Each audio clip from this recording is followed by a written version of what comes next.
Hi Gemini, this is your horoscope, your monthly horoscope for the month of May 2020. Thank you so much for joining me. It's a pleasure to be with you today. Now, I've had a look at May and I'm going to give you a rundown of what you need to look out for so you can make the best of this energy. All right, and you can have fun and it's positive. On the May 3rd and May 20th, there is a Venus-Neptune square. Venus is the planet of love, the personal planet of love, and Neptune is the higher octave of Venus. It's global love, it's love on a humanitarian level. So the fact that those two aren't friends, Neptune sits in your 10th house and Venus is in Gemini in your first house of self, you're really going to be fuzzy and not great at work on the 3rd of May and the 20th. The fog descends on you. Don't, if possible, if at all possible, please try and schedule things away from the 3rd and the 20th, because especially if it has to do with work and new working relationships, because you don't see things clearly. On the 7th of May, we have the full moon in Scorpio, and that's in your 6th house. So the full moon is when the moon is fully lit up and it releases all of its energy and it affects us. It's releasing Scorpio energy. So you'll be able to uncover some hidden truth in your working life that you really feel, and you make changes because of it. So I see you changing work.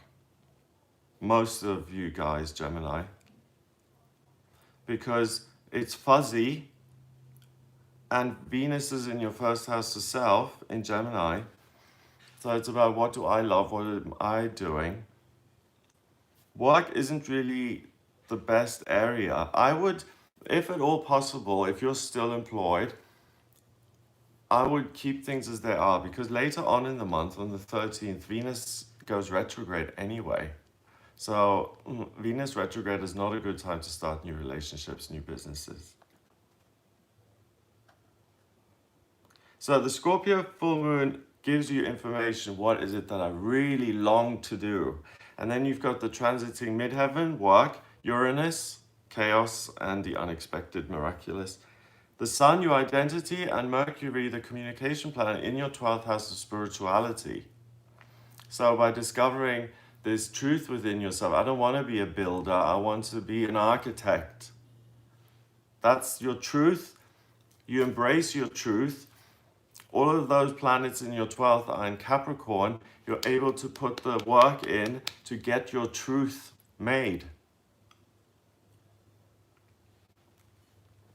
If you realize you have a book to write, you write it and you self-publish it. You do it.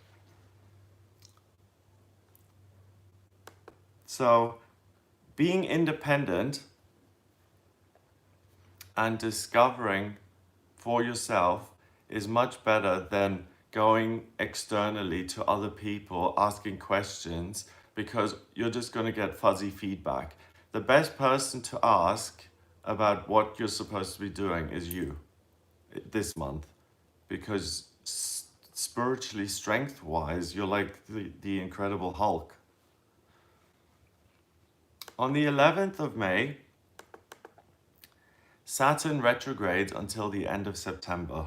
Saturn is the headmaster of the chart. Saturn is the foundation, the structure on which you build your house. Saturn is the father figure who says, I want the best for you. And if you go off track, I'm going to try and get you on track. So Saturn can sometimes feel quite invasive in our lives, because when Saturn returns, and that only happens 3 times in life, 28 and 29 and a half, 56 and 58, 84 and 86, you really have the chance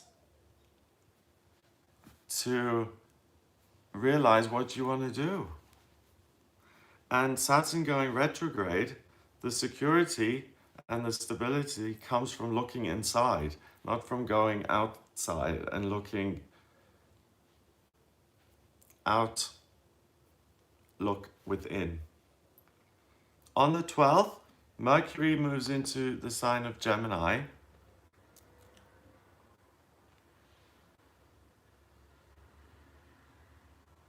In your first house.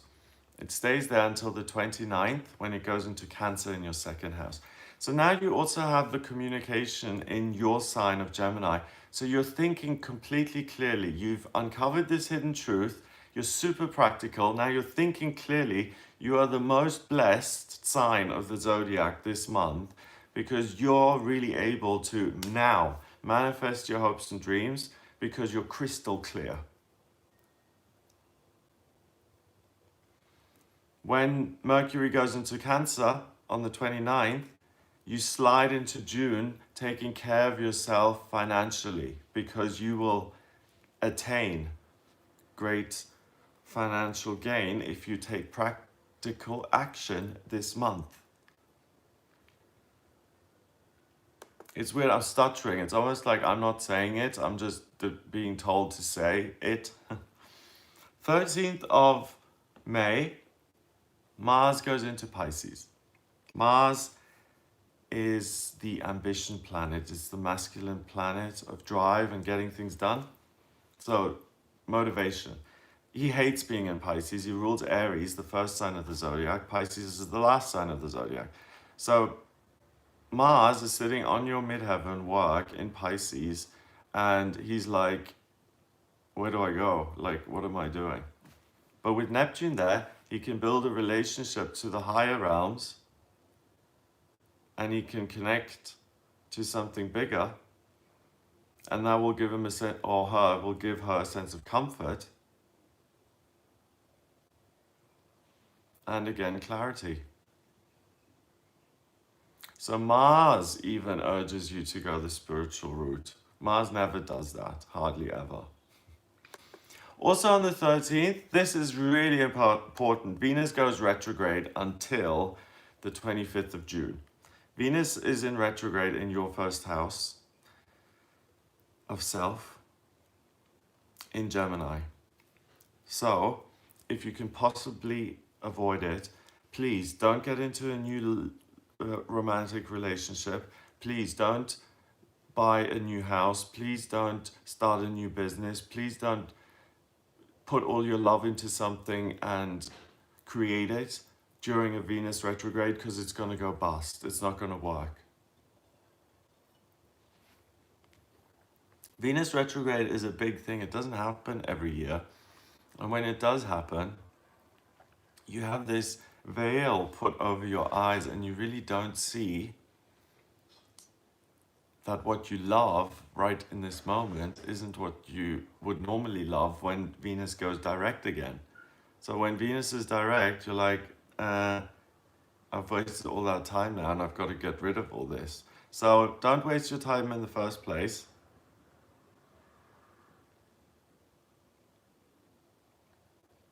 On the 14th, until the 12th of September, Jupiter, the lucky planet, goes retrograde. And it sits on top of Pluto and Saturn. They're all together. And Jupiter, same way, when it goes retrograde, the good luck comes from within. So it's because you know yourself and you're practical and you're clear. Now good luck comes in because you deserve it, because you're doing things and opportunities arise. Other people get involved maybe, but you end up really, really lucky. On the 17th,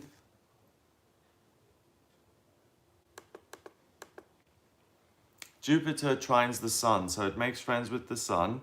The Sun is in Capricorn, right on your Ascendant, and Jupiter is at 27 degrees in Capricorn. So this is the day to present the new identity, the new you, the person who's now found themselves. Amazing month for you guys, wow. Finally, on the 22nd of May, the new moon is in Gemini, in your first house of self. So your energy, Gemini, is being pulled in, loads and loads of energy is being pulled in. Venus and Mercury are still in your first house, also in Gemini. So you're completely able until the end of the month to spiritually go through every doorway there is and to uncover hidden secrets like nobody else's business. And you can be uber successful in finally figuring out where you belong, what you're meant to do, where your roots are. Boom. I hope that gives you an idea of what you're working with. If you would like a personal reading with me, I don't know why I'm pausing so much. If you would like a personal reading with me, please get in touch via the website. It's gregoryscott.com. Click on book your reading. To draw up your astrology chart, I need your place of birth, date of birth, and time of birth. Once I have that, I can draw up your chart and I can see the sky at the moment you were born. And I can also do the astrocartography and see what areas of the world have what energy for you. But if you don't have the time of birth, then please go to the website and order a chart rectification. That's a process where I work out your time of birth, and that makes the chart much more accurate. It changes every 4 minutes. So if you don't have the time, the houses are all wonky, and the houses are in what area of your life these things affect you. So it's really important. If you like this video, hit subscribe and share it. Have a wonderful day. Check the website as well because I'm doing discounts on certain readings. Have a look. Emergency readings and priority readings are discounted 25%. And that's all I have to say. Have a wonderful, wonderful May, and I'll speak to you next month.